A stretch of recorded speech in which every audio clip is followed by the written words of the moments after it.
Well, in our perennial battle between good and evil, it seemed that last time evil in the form of Boris Badenov would score an upset victory.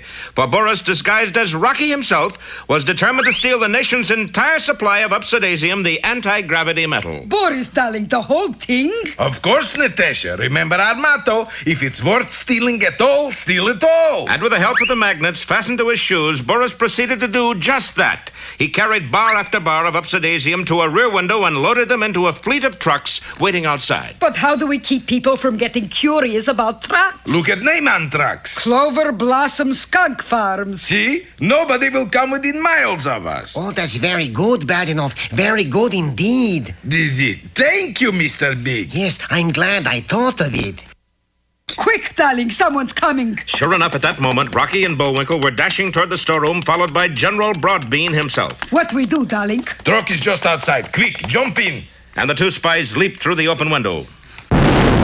Well, darling, here am I, and there are you, but where is truck? They're not here. I know where they're not, darling. Tell me where there are. Yes, Boris, tell us both. Mr. Big, beloved superior. Did you fall too, darling? Look at this lump on my head. On you, it looks good. What was that? Yeah, of course, Mr. Big. On you, anything looks good. Meanwhile, back in the storeroom... Rocky, look at all that Upsidaisium. It's gone. And whoever took it didn't leave a clue. Oh, I wouldn't say that, General. Looky there. Sure enough, open by the window where Boris had dropped it in his haste was a crumpled flying helmet. Have either of you seen this before? I don't know. Could I take it out in the light? You don't have to, Bullwinkle. It's mine. And just how do you explain that hat being found at the scene of the crime? Well, I just looked up and there it was. Not you, you. Are you being smart, Moose? I don't know. There's the first time for everything. Guards! All right, Squirrel. For somebody so short, you'll have some tall explaining to do. Boris, they think that poor little squirrel did it. Yes. They'll send him to jail. Yes. Maybe for life. Or longer. And the really funny thing is... Yes? You stole it yourself. Where is it, Boris? Yeah, I don't know, Mr. Big. Cross my heart. Double cross my heart. But Boris wasn't the only one answering questions. A short distance away, Rocky was undergoing a severe grilling. Somebody took my helmet out of my room. And I say you stole the Upsidaisium. And he ought to know, Rock, he was with you the whole time. That's right, he was. I was? I haven't left your sight since I got here. So if Rocky did it, you must have did it too. Well, that puts a different light on it. You mean you're letting me go? No, I'm putting myself under arrest. Come along, me. Hey, wait, General. What for? Somebody stole it. He's right, Rock. That stuff wouldn't just disappear into thin air. Hey, that's it, Bullwinkle. Sure, I knew it was. What? It disappeared into thin air. Look there. Sure enough, there, 100 feet above Fort Knick-Knack and drifting higher and higher with each passing moment, were 10 trucks loaded with a precious cargo of Upsidaisium. We gotta do something, Rock. Yeah, but what? Well, couldn't we at least wave bye-bye? Well, so the world's supply of Upsidaisium is on the way to outer space. Don't miss our next episode, Truck Drivers in the Sky, or Follow the Fleet.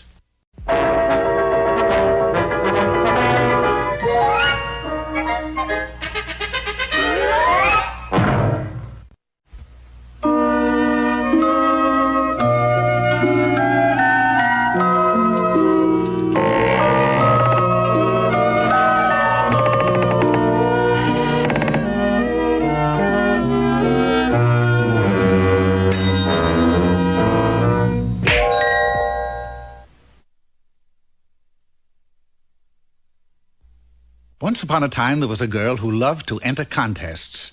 Her every waking moment was spent in thinking up soap slogans, identifying mystery personalities, and taking part in amateur talent shows. It was a fascinating way to spend her life, and there was only one thing wrong with it. Just once I'd like to win a prize. At that moment, a strange little man appeared before her. Little lady, your troubles are over. I can fix it so you'll win every contest you enter. How? Well, let's just say that I'm an elf with magic powers and let it go at that. What's it gonna cost? Cost? Not a thing. You just agree to let me have your first child, is all. Yeah, but why do you want my first child? Looky. Ochikana Boys Camp. Right.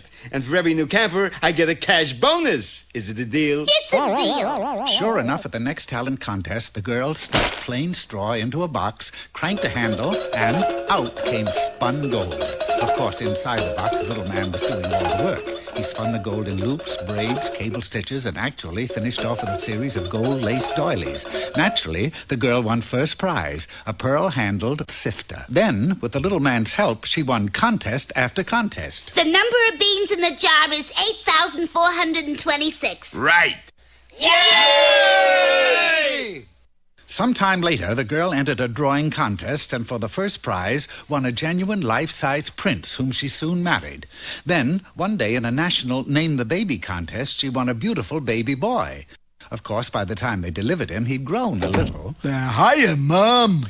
Just then, Come in. Hello, hello, hello. My, isn't he the big one, though? Who are you? How could you forget? Looky here. Ochikana Boys Camp. That's right. Summer season is just beginning. Yeah, but how do I get my child back? Easy, princess. You just guess my name. Fred? No. Annie? Clyde? Beowulf? Bye-bye. no, this was one guessing game the princess couldn't seem to win. Obadiah? Jethro? Throckmorton? Meanwhile, at Camp Ochi-Kinawakabaki, the young Duke of Dunda grew into a spirited lad full of fun and mischief. No, no, no. Naughty, naughty. Mustn't blow up the counselor's cabin. Ouch!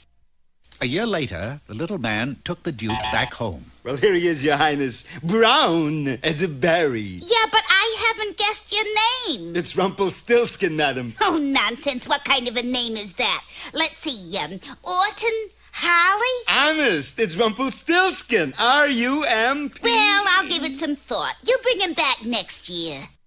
The next year was a busy one for the princess. She was now so famous for winning contests that she began to make public appearances. She won the Miss Kingdom contest, she won the annual royal boat race, and she would have won the grand steeplechase except that she pulled up lame in the last hurdle.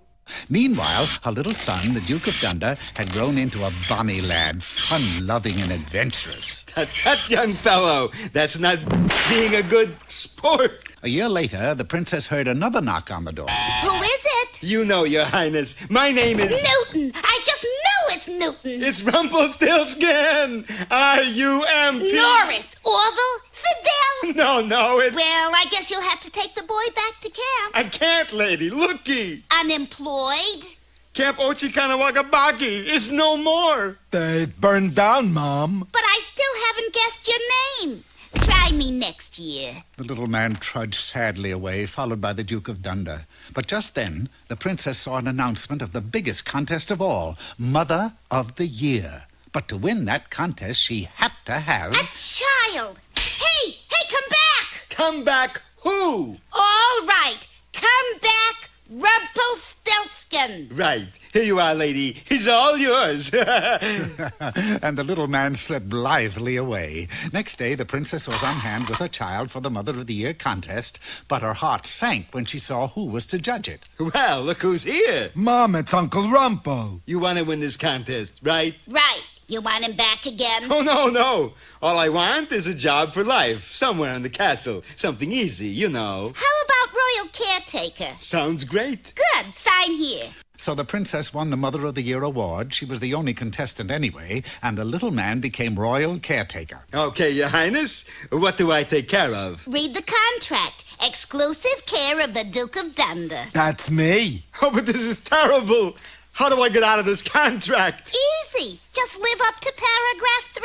See, paragraph 3. Oh, no. Is your name Mildred, Myrtle, Helen, Celia, Ethel?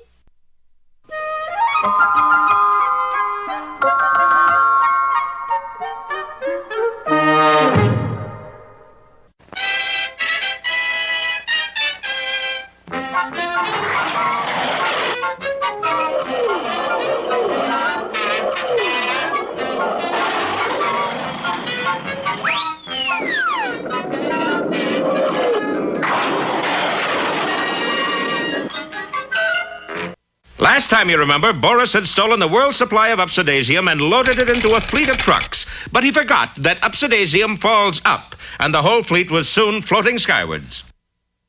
You didn't tell me they were going by air, Boris. I didn't know myself. You mean you can't get them back? Of course, Mr. Big. Just takes a little while, is all. How long? How about 20 years? You won't be around that long, Boris. Oh, boy. But our heroes have also spotted the floating trucks. Look, General Broadbeam, there goes the Upsidaisium now. Then all is lost. We're outflanked. We'll never get it back. Don't despair, General. We'll think of something. We generally do. You get it, Rock? I said... There's only one thing to do, Bullwinkle. Yeah, you see, he's a I'm general... going to try to round up those trucks. Boy, try to make a joke around here. Round them up? But you can't. They'll be out of sight in a few minutes. Then we got to hurry. Come on. Where are we headed for? The Fort Knick-Knack Missile Base. And in a few minutes, Rocky was explaining his idea to the chief engineer of the missile division. So you see, if one of your missiles can boost me up in the air, maybe I can get the Upsidaisium back. Impossible. Orders state we can carry nose cones only. Then I guess my idea's a washout. Yeah, unless you happen to be a nose cone. Bullwinkle, that's it. Come on. Where are we dashing to? To General Broadbeam's office. A few moments later, our heroes again stood before the missile chief. I already told you, no squirrels on missiles. Yeah, but I'm not a squirrel. Look at my orders. The general's appointed you a nose cone, first class. Okay, man, take it away. And Rocky was hoisted 9 stories into the air to the top of a huge missile. Now clear the range. Prepare to fire. Mr. Moose, will you give the countdown? 10, 9, 8, Try 7. Oh, yeah. 7, 6, Hurry, Bullwinkle. Rocky, it's hard enough for me to count frontwards. Yeah, but the trucks are flying away. Then I'll do it my way. Ready or not, here you go.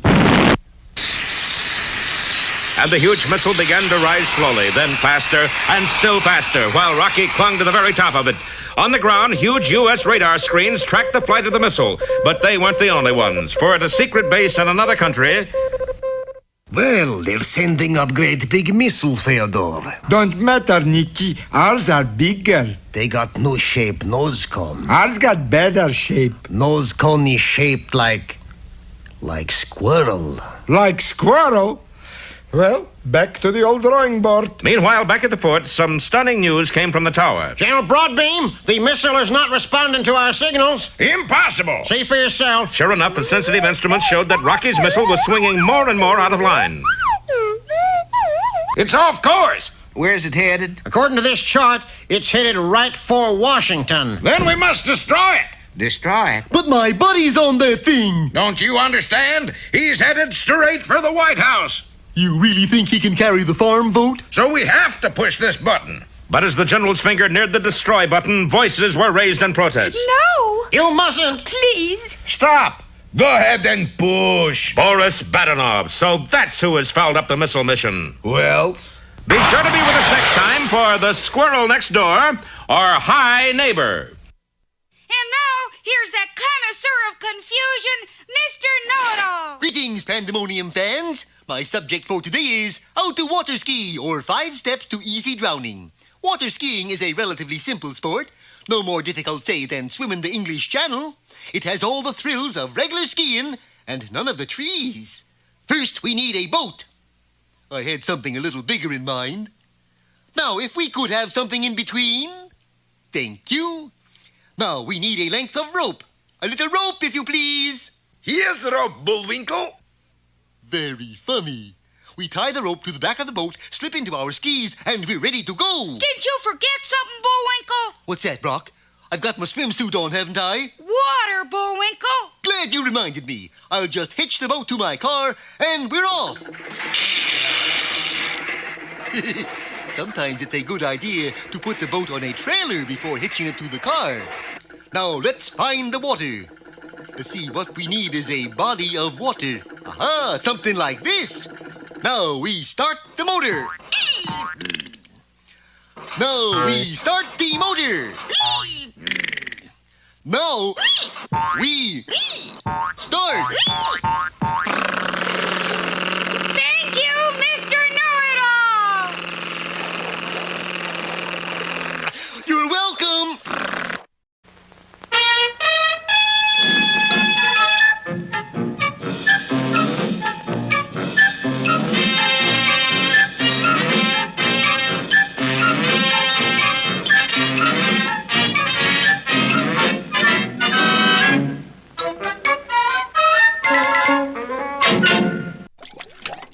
Hello again, Peabody here. Today, Sherman and I will be in the hands of our receiver. You mean we're bankrupt, Mr. Peabody? The receiver I refer to is an integral part of the telephone. The year is 1873, the place is Boston University, and the man we're going to meet is the world-famous scientist and inventor, Alexander Graham Bell.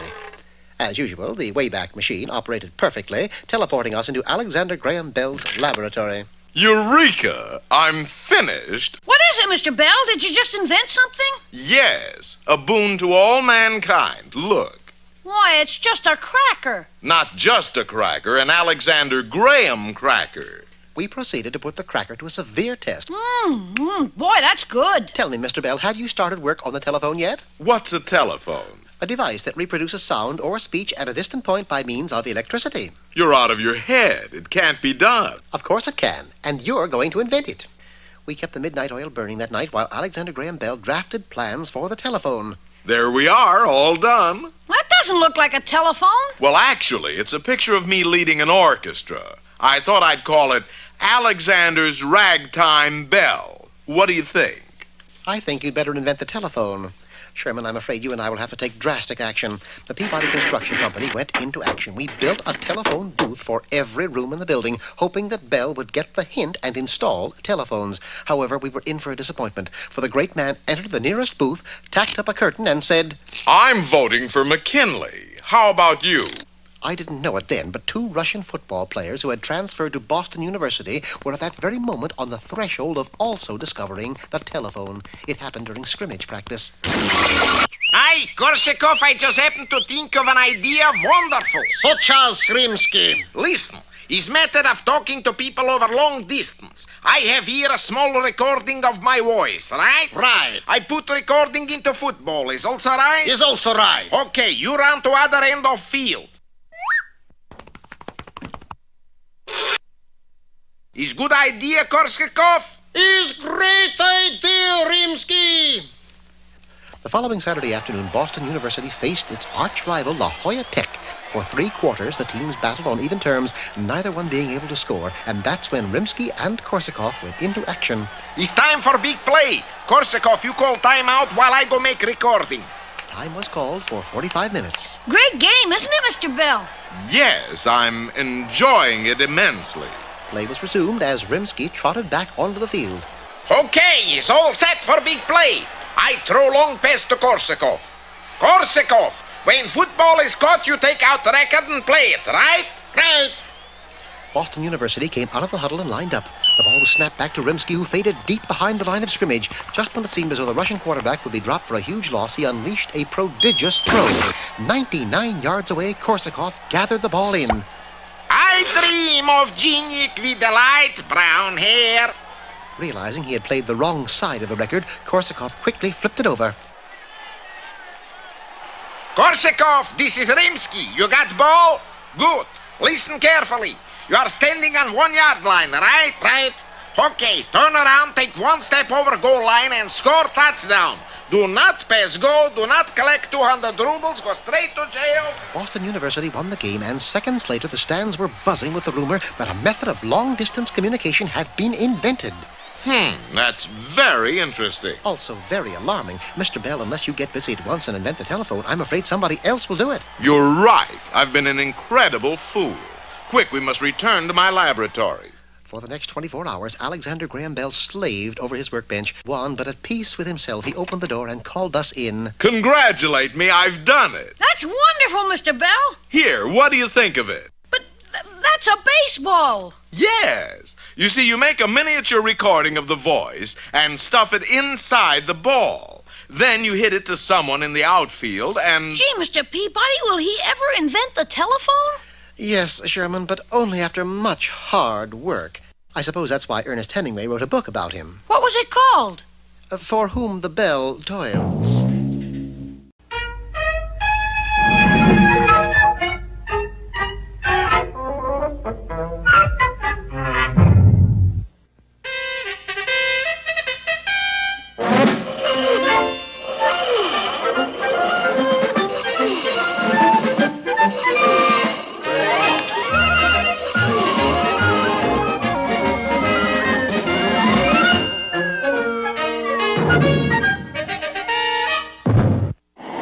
Well, last time we left Rocky, he was on the small end of a large missile headed up, up, and away.